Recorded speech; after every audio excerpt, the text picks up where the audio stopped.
every workout has to be, at the end of it, I'm laying on the floor and can't move, and I have to be sore. You know what? CrossFit, wow. Well, I could go on for a long time about CrossFit. Yeah, I could too. I'm actually CrossFit certified, but I see a lot of holes in their system, and a lot of the stuff that they talk about is good, and if you work it the right way, it could be beneficial. But just going blindly into it is going to lead to 1, injury, 2, burnout, and then especially if you're a mixed martial arts guy, I mean, you're not going to last long on a program like that. No. I've tried it. I agree. CrossFit is one of those real polarizing things, and I don't want to turn this into a CrossFit conversation or a witch hunt or everything, but, CrossFit is one of those things that for everything they do right, they do something. For every one thing they do right, and they do it really, really right, they do it really well, they do something else, and they completely screw it up, as far as I'm concerned. And I know right now, that all the CrossFit Kool-Aid drinkers are already opening up their emails, getting ready to send me hate mail, and probably they are you too now. Yeah, CrossFit itself is probably coming after me.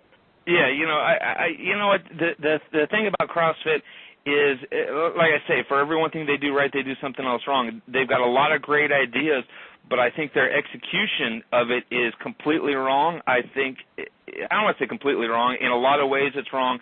This idea that that puking at the end of a workout is some sort of a badge of honor is absolutely moronic.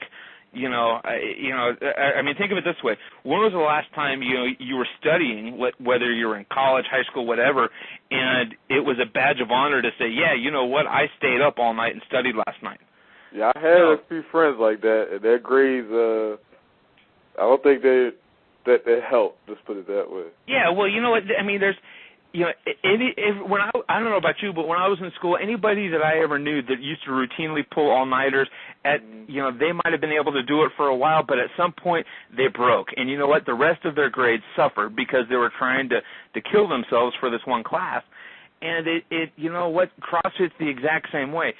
They like I say, they've got a lot of great ideas. For instance, I love the fact that they use the Olympic lifts as much as they do. Exactly. The Olympic lifts are great, and I think it's great to see a resurgence in them. And I think CrossFit, in a large way, has been somewhat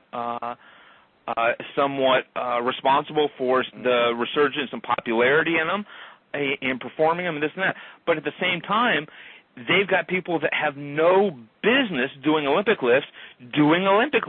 They've got people that not only have, and they're not only doing Olympic lifts, but they're doing the competition version. If you've got somebody doing a power version or a hybrid or something like that, that's one thing. But you've got people doing a squat clean. Most people can't do a front squat, and most people can't do a clean, much less a squat clean. And then you've got somebody doing it for a lot of reps, which the Olympic lifts were never intended to be done for.